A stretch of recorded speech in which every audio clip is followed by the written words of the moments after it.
Gempa bermagnitudo 6,1 di perairan timur laut Kabupaten Tuban, Jawa Timur pada Jumat 22 Maret 2024 ini terus disusul gempa-gempa kecil. Sampai pukul 14.30 waktu Indonesia Barat, gempa-gempa kecil menyusul gempa utama bermagnitudo 6,1 di kedalaman 10 km tersebut sudah terjadi sebanyak 15 kali. Kepala BMKG Stasiun Meteorologi Tuban, Zem Irianto menuturkan, rata-rata belasan gempa susulan itu berkekuatan magnitudo 3. Dengan magnitudo sebesar itu, getaran gempa-gempa susulan tidak terlalu terasa. Zem melanjutkan, sangat mungkin masih ada gempa susulan lagi. Namun gempa susulan yang akan terjadi lagi, kekuatannya diperkirakan lebih kecil. Diberitakan sebelumnya Kabupaten Tuban diguncang gempa 6,1 magnitudo. Gempa ini paling hebat di antara gempa-gempa di Kabupaten Tuban selama ini. Namun gempa kali ini tidak berpotensi menyebabkan tsunami. Gempa di Kabupaten Tuban kali ini terasa di Jawa Timur, Jawa Tengah hingga Yogyakarta. Daerah yang gempanya paling terasa dilaporkan yang dekat dengan Kabupaten Tuban, seperti Bojonegoro, Lamongan, Gresik, Sidoarjo, dan Surabaya. Adapun guncangan gempa di Kabupaten Tuban pada Jumat siang ini dilaporkan berlangsung selama kurang lebih 30 detik. Terakhir terjadi gempa susulan lagi pada sore hari dengan magnitudo 6,6. Dan untuk mengetahui informasi selengkapnya Tribuners telah terhubung bersama saya, rekan Yusap Al-Fazik yang akan melaporkan langsung dari Kabupaten Tuban. Silahkan rekan Yusap. Betul bahwasanya telah terjadi gempa bermagnitudo 6,1 di perairan timur laut Kabupaten Tuban pada Jumat siang sekira pukul 11.22 tadi. Nah, namun gempa tidak hanya terjadi sekali itu saja, melainkan sampai pukul 13.18 atau selang 90 menit ya dari gempa yang utama itu, BMKG Stasiun Meteorologi Tuban mencatat sedikitnya ada 15 gempa susulan gitu. Nah, gempa yang pertama kali terjadi ini gempa susulan sekitar pukul 11.35 dengan kekuatan magnitudo 4,4. Nah, sementara yang terakhir yakni gempa susulan ke-15 terjadi pada pukul 13.18 dengan kekuatan magnitudo 3,5. Nah, di antara gempa susulan 1 sampai 15 ini ada satu yang paling besar atau kekuatannya paling besar, yakni gempa susulan ke-6. Gempa pada pukul 12.31 ini berkekuatan magnitudo 5,3. Nah, sementara selain gempa susulan ke-6 ini tidak ada gempa lagi yang kuat atau yang terasa oleh masyarakat. Sementara itu seperti diketahui Cindy dan Tribuners, bahwasanya gempa di Tuban ini terjadi atau terasa ya di 3 provinsi, yakni Jawa Timur, Jawa Tengah, sampai Yogyakarta. Nah, terbaru kami dapat informasi bahwa gempa Tuban ini mengakibatkan salah satu ex-balai desa, yakni tepatnya di Desa Dagangan, Kecamatan Parengan, Kabupaten Tuban mengalami ambruk, serta satu unit rumah di Kecamatan Soko juga mengalami kerusakan. Untuk korban jiwa atau luka-luka, Kepala BPBD Tuban yakni Sudarmaji menyampaikan sementara ini belum, namun pihaknya terus melakukan asesmen, terus melakukan pendataan dan menerima laporan dari para petugas maupun dari pihak yang berada di lapangan. Kiranya itu Cindy yang bisa saya laporkan. Kembali ke studio.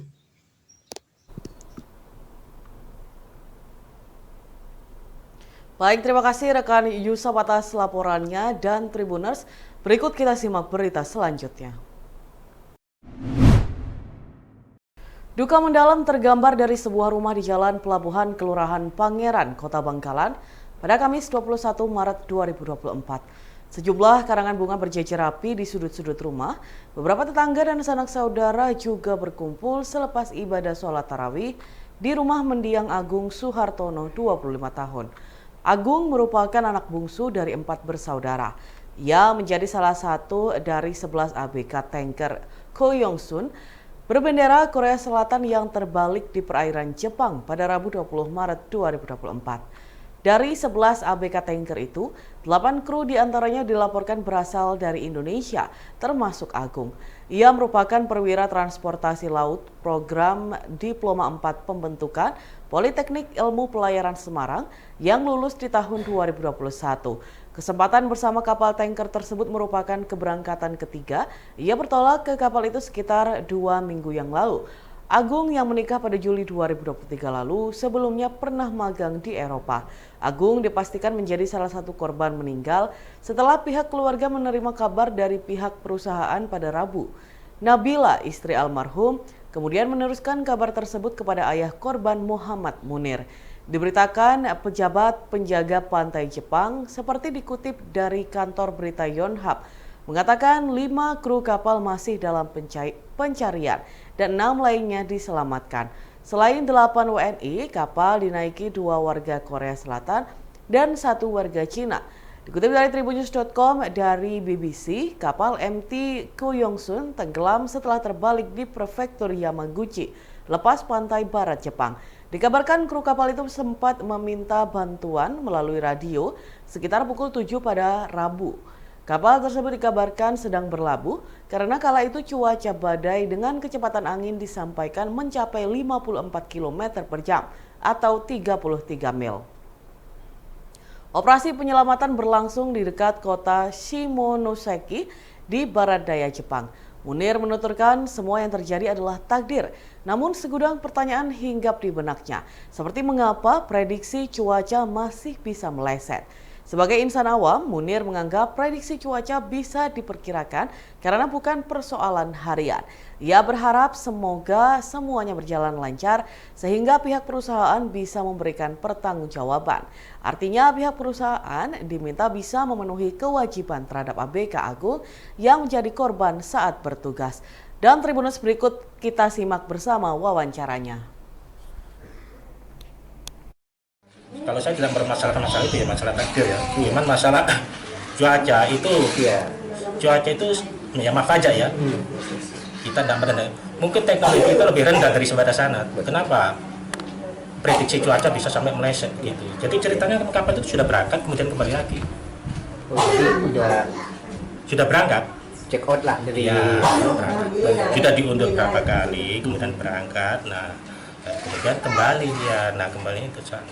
Nah sebenarnya itu kalau umpamanya ya maaf aja ya, prediksi cuaca ini bisa diperkirakan. Bukan masalah bukan masalah harian ini, masalah per jam. Masalah waktu hanya sekian menit bisa terjadi peristiwa kayak begitu. Hanya itu.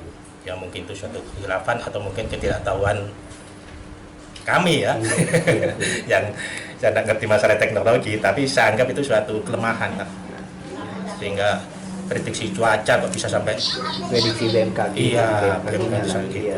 Cuman yang saya salut itu lihat penanganan penyelamatan. Ya. Itu bagus sekali. Harapan keluarga apa, Pak? Harapan keluarga itu tadi, ya kita istilahnya kalau si anak itu terikat dengan suatu pekerjaan kan kita ada kesepakatan. Ya. Nah, itu aja itu. Jadi gimana tanggung jawab perusahaan? Nah, itu. Ya mudah-mudahan semuanya lancar sehingga tidak terjadi sesuatu. Kan saya harap gitu. Artinya perusahaan memenuhi kewajibannya dan kita juga terima kasih kalau ini kan jadi masalah mana. Presiden terpilih Republik Indonesia 2024-2029, Prabowo Subianto, kembali menyindir mantan rivalnya Anies Baswedan. Ia sekali lagi membahas tentang nilai 11 dari 100 atas kinerjanya sebagai Menteri Pertahanan atau Menhan RI yang diberikan Anies. Prabowo menilai semakin ia diejek, maka rakyat semakin mencintainya. Hal itu disampaikan Prabowo ketika memberikan pidato pada acara buka bersama di kantor DPP PAN Buncit, Jakarta Selatan pada Kamis 21 Maret 2024. Mulanya Prabowo bercerita bahwasanya dirinya kerap diejek dan dihina oleh banyak pihak. Namun Ketua Umum Partai Gerindra itu mengaku tidak masalah dengan ejekan tersebut. Pasalnya, ia merasa rakyat semakin mencintainya setelah ia mendapat banyak ejekan. Di sisi lain, Presiden Joko Widodo mengaku telah memberikan ucapan selamat kepada pasangan calon presiden dan wakil presiden Prabowo Subianto, Gibran Rakabuming Raka atas kemenangannya di Pilpres 2024. Saat ditanya apakah nantinya akan memberikan arahan ke Prabowo Gibran, kepala negara tersebut memberikan jawaban. Ditegaskan Presiden Jokowi, ia tidak perlu memberikan arahan kepada Prabowo yang akan menjadi penerusnya. Menurutnya, Prabowo sudah tahu apa yang terbaik untuk Indonesia. Hal ini disampaikan Jokowi seusai menyaksikan laga Timnas Indonesia melawan Vietnam di Stadion Gelora Bung Karno, Jakarta pada Kamis 21 Maret 2024. Sebelumnya, Komisi Pemilihan Umum atau KPU resmi menetapkan pasangan nomor urut 02, Prabowo Subianto dan Gibran Rakabuming Raka sebagai pemenang Pilpres 2024.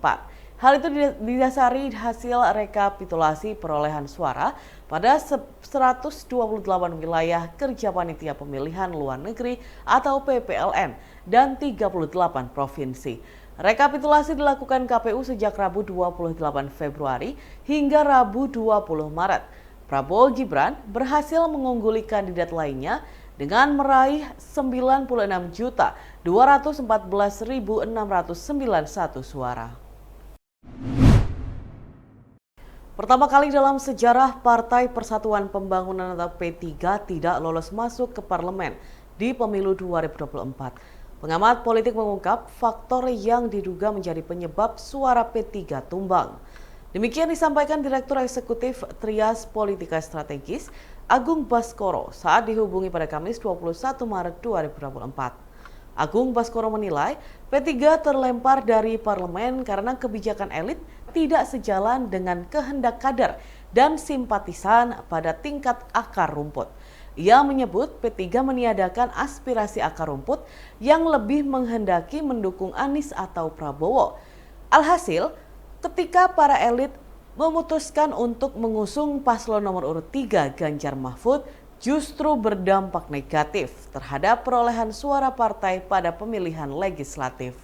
Mulanya, keputusan P3 merapat ke Partai Demokrasi Indonesia Perjuangan atau PDIP diharapkan bisa mengulang romantika politik pada pemilu 1997 silam. Pada saat itu, faksi pendukung Megawati Soekarno Putri di PDI mengalihkan dukungan politik dan suara ke P3 akibat tekanan politik pemerintahan Orde Baru. Sehingga saat itu muncul istilah koalisi Mega Bintang, karena P3 pada saat itu masih menggunakan lambang lama yakni bintang. Meski tidak memenangkan pemilu 1997, namun P3 kala itu memperoleh limpahan suara cukup signifikan akibat manuver politik Megawati. Akan tetapi saat ini P3 dalam kondisi terpuruk setelah gagal melewati ambang batas parlemen sebesar 4% yang ditetapkan kepada seluruh partai politik peserta pemilu 2024. Menurut hasil penghitungan akhir Komisi Pemilihan Umum atau KPU yang diumumkan pada Rabu 20 Maret lalu, P3 memperoleh suara 5.878.777 atau setara dengan 3,8% suara sah nasional. Dengan hasil itu, maka untuk pertama kalinya P3 terlempar dari Dewan Perwakilan Rakyat atau DPR.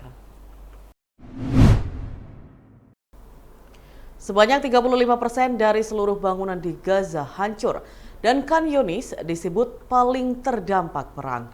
Data tersebut berdasarkan hasil pantauan dari Pusat Satelit Perserikatan Bangsa-Bangsa atau UNOSAT, di mana UNOSAT telah membandingkan citra satelit resolusi tinggi dari Gaza yang dikumpulkan pada 29 Februari 2024 dengan citra yang diambil sebelum dan sesudah dimulainya konflik terbaru. Citra satelit menunjukkan 35% dari seluruh bangunan di Gaza, yakni 88.868 bangunan telah rusak atau hancur. Dari jumlah tersebut, 31.198 bangunan hancur, 16.908 bangunan rusak berat, dan 40.762 bangunan rusak sedang. Jumlah ini menunjukkan peningkatan hampir 20.000 bangunan rusak dibandingkan penilaian sebelumnya. Hal itu berdasarkan gambar yang diambil pada Januari 2024 ketika angka totalnya mencapai 30%. Sebelumnya diketahui Organisasi Kesehatan Dunia atau WHO telah menerbitkan infografik yang menggambarkan serangan terhadap infrastruktur layanan kesehatan di Gaza yang tercatat antara 7 Oktober 2023 dan 12 Maret 2024. Sementara itu pada Kamis 21 Maret 2024, Senator Independen Amerika Serikat Bernie Sanders tegas meminta Amerika Serikat untuk tidak lagi mendanai kekejaman Israel di jalur Gaza, Palestina. Sanders mengatakan bahwa tidak seharusnya AS terlibat dalam tragedi yang tidak dapat diungkapkan dengan kata-kata itu. Dirinya juga menyebut tidak seharusnya AS mendanai mesin perang yang dipakai anak buah Perdana Menteri Benjamin Netanyahu. Mengutip Anadolu Agency, Sanders mengatakan Israel harus membuka perbatasan dan mengizinkan PBB mengirimkan bantuan ke seluruh Gaza. Dirinya meminta agar Israel menghentikan operasi militernya yang menyebabkan salah satu bencana kemanusiaan terburuk dalam sejarah. Menurut Sanders, Israel menggunakan kelaparan untuk menyerang rakyat sipil di Gaza. Oleh sebab itu, ia menegaskan Amerika Serikat tidak boleh terlibat dalam tragedi tersebut. Warga di lingkungan Kemasan, Kelurahan Pluto, Kecamatan Prajurit Kulon, Kota Mojokerto menjadikan serabi sebagai kue khas Ramadan. Aktivitas warga yang didominasi emak-emak itu mengisi waktu ngabuburit menunggu berbuka puasa dengan rutinitas membuat serabi. Saat ditemui Tribun Jatim Network di kantor Kelurahan Pluto pada Selasa 19 Maret 2024, Lurah Pluto Wahyudi mengatakan warga di lingkungan Kemasan memang sudah dikenal sebagai pembuat serabi. Makanan khas berbahan baku tepung beras itu diolah menjadi jajanan legit yang disantap untuk berbuka puasa. Ia mengungkapkan warga di lingkungan Kemasan membuat serabi masih sebatas pesanan sehingga belum diproduksi setiap hari. Pembuatan serabi juga dikhususkan untuk event, bazar, dan bulan Ramadan. Menurutnya, kedepannya Pemdes akan mengembangkan kearifan lokal berupa jajanan serabi menjadi potensi ekonomi masyarakat. Dikatakan Wahyudi, keberadaan Kampung Serabi nantinya juga akan mendukung Kota Mojokerto sebagai kota wisata berbasis sejarah dan budaya. Terlebih, keberadaan lingkungan Kemasan di Kelurahan Pluto berada di kawasan wisata Taman Bahari Mojopahit atau TBM dan dikelilingi kantor pelayanan publik seperti Satpas Satlantas Polres Mojokerto Kota. Yayu merupakan salah satu pembuat serabi di lingkungan Kemasan Kelurahan Pluto, Kota Mojokerto. Ia tampak cekatan saat mengolah adonan tepung beras dengan santan untuk pembuatan serabi. Pembuatan serabi ini masih sangat tradisional. Proses pembuatan adonan tepung beras yang dicampur santan dan parutan kelapa itu dituang ke dalam wajan yang terbuat dari gerabah. Adonan serabi pun dimasak menggunakan tungku dari kayu bakar. Dikatakan Yayu, membuat serabi sangat mudah, namun perlu kesabaran ekstra karena adonan dicetak satu persatu di atas loyang tanah liat. Ia membuat serabi berdasarkan pesanan saat Ramadan. Pembuatan serabi rutin dilakukan saat acara ruat desa dan bazar di lingkungan Kemasan. Menurutnya, keahlian membuat serabi diperolehnya secara turun-temurun dari orang tuanya. Dari segi harga serabi juga cukup terjangkau. Jajanan khas ini dijual seharga Rp2.500 per biji dan satu kotak berisi 2 serabi seharga Rp5.000. Dan Tribuners, berikut kita simak bersama wawancara dengan Lurah Pluto Wahyudi dan produsen serabi Yayu.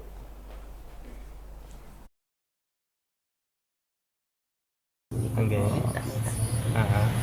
Sampai sekarang Bu masih bikin. Itu kalau bikin itu pas apa aja Bu? Bahannya Bu. Acara gitu mas, lewat besok. Selain itu? Selain itu kalau ada pesan-pesanan, kalau mau, kalau enggak ini ya banyak pesan tapi saya kan enggak bikin gitu loh mas. Tapi sebenarnya banyak yang cari Iya, gitu. banyak yang cari. Tapi enggak melayani semua. Iya, enggak melayani. Selain kalau ada pesanan, Ibu juga bikin untuk stok atau dijual atau gimana gitu Bu?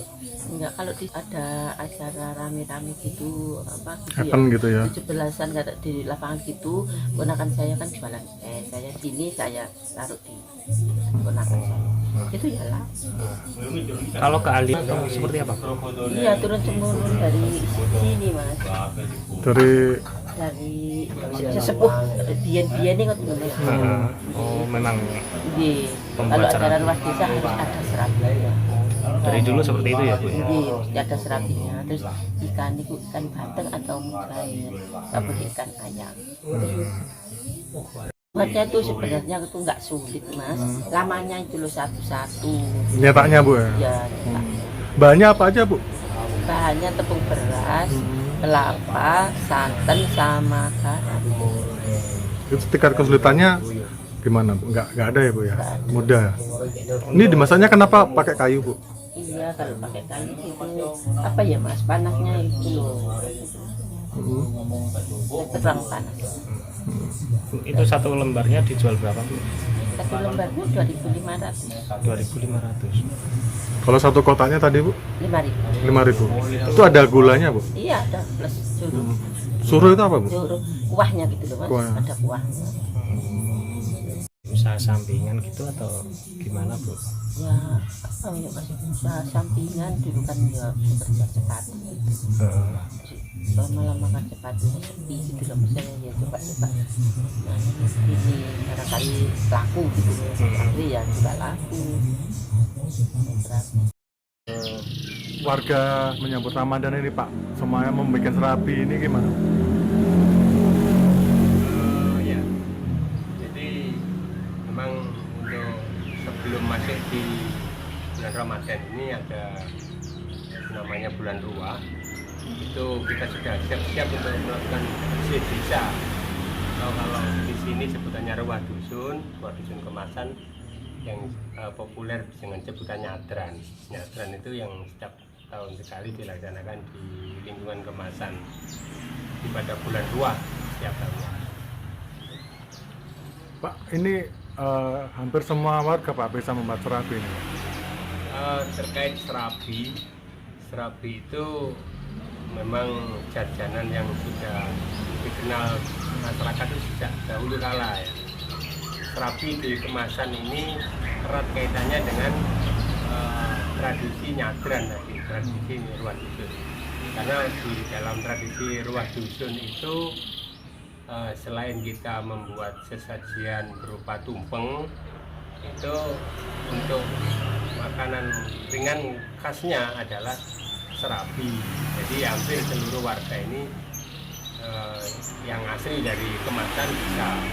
Tapi karena sekarang ini kan sudah campur, ada pendatang dan sebagainya. Namun masih mayoritas masih bisa, banyak yang masih bisa. Pak, kalau untuk usaha serabinya sendiri ini gimana Pak dari warga Pak? Pembuatannya sendiri atau menerima pesanan? Kalau serabi sebetulnya kan memang itu kebutuhan pada saat upacara nyadran ya, upacara ruah dusun. Tapi selain itu, apabila ada event-event tertentu Ramadan yang harus mengeluarkan serabi, ini tetap kita bisa melayani. Termasuk di Ramadan ada pesanan, maka tetap ada yang bisa melayani. Jadi sesuai kebutuhan. Tapi kalau misalkan pemerintah mengadakan pasar atau apa sehingga masing-masing mengeluarkan kulinernya, kita mengeluarkan ikon kita serabi itu. Jadi ikonnya desa ini serabi ya Pak? Ya, untuk lingkungan kemasan. Kan berbeda lagi kalau yang di lingkungan yang lain ya, kayak di Buto sendiri, lingkungan Buto itu ada tape dan sebagainya ya, tape khas Buto. Yang setiap hari di pasar itu ditemui itu produksi dari Buto, yang di pasar Tanjung itu tape itu. Pak, ini bisa dikatakan sebagai kemasan ini adalah kampung serabi atau gimana Pak? Kedepannya bisa ya, kedepannya bisa karena pembuatan serabi itu insya Allah nggak akan terputus, setiap tahun tetap ada. Tinggal kita ini untuk mengemas dari sisi ekonominya, kita mengangkat untuk menjadikan kampung serabi ini kan selain pada event ruah dusun, tapi di event-event lain kita tetap menampilkan. Itu namanya masyarakat kita akan dikenal menjadi kampung serabi. Pak, untuk kampung serabi nanti di kemasan ini juga mendukung persiapan Kota Mojokerto sebagai destinasi wisata, Pak, nantinya? Ya, jadi kampung serabi ini karena secara geografis, secara tempat kita ini berdekatan dengan ikon Mojokerto sendiri, TBM yang ada di sisi utara kita, maka mau tidak mau kita ini sebagai wilayah penyangga harus siap dengan itu. Misalkan kalau serabi berarti di sisi ikon kulinernya akan kita angkat seperti itu, karena kita berada di jalur yang sebelah utara itu Taman Wisata Bahari, yang ke arah selatan ini ada kantor-kantor besar, misalkan Satpas, Garnisun ada di sebelah situ, sehingga orang luar daerah hadir ke kampung kita ini akan lebih banyak. Jadi melalui wisata kulinernya apa ya? Pak, kalau kira-kira apa Pak yang ingin dicapai dari Pemdes terkait kampung serabi ini, Pak? Kedepannya nanti seperti apa, Pak? Jadi kita ingin ikon serabi ini selain menjadi ikon rutinitas kita ya, yang disebut rumah dusun tadi, di sisi ekonominya ini harapan kami serabi ini bisa tetap ada di saat tamu-tamu kita ada. Artinya kedepannya kita tidak harus menunggu orderan dulu, menunggu pemesanan dulu, tapi harapan kami kalau ini sudah bisa berjalan, berarti setiap hari itu ada kegiatan pembuatan serabi. Harapan kami seperti itu, sehingga kalau setiap hari ada, itu berarti orang mau ke kampung serabi itu mesti ketemu serabi. Jadi manfaatnya Pak untuk warga juga selain ekonomi, Pak? Ya, jadi yang kita utamakan ini memang untuk mengangkat nilai tambah dari perekonomian masyarakat, karena saat ini kan masyarakat masih di home industri sepatu sandal, tapi dengan adanya pilihan lain melalui kuliner serabi ini, harapan kami juga ikut mendukung, bisa mendukung perekonomian warga.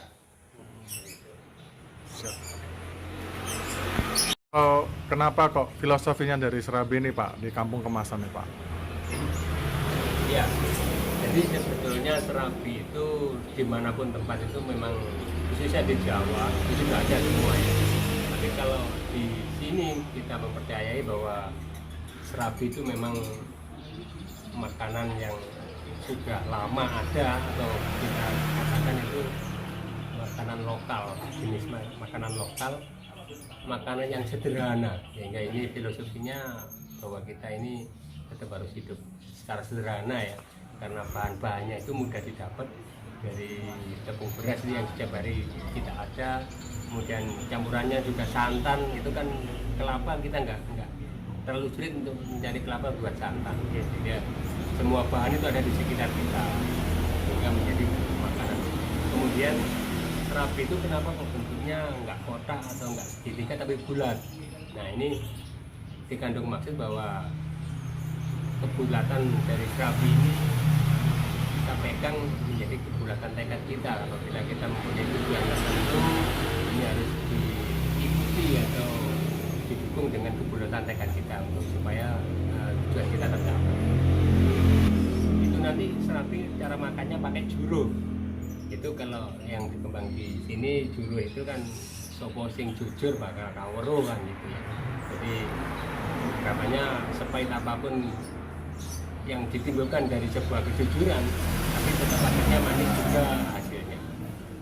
Download Tribun X sekarang, menghadirkan lokal menjadi Indonesia.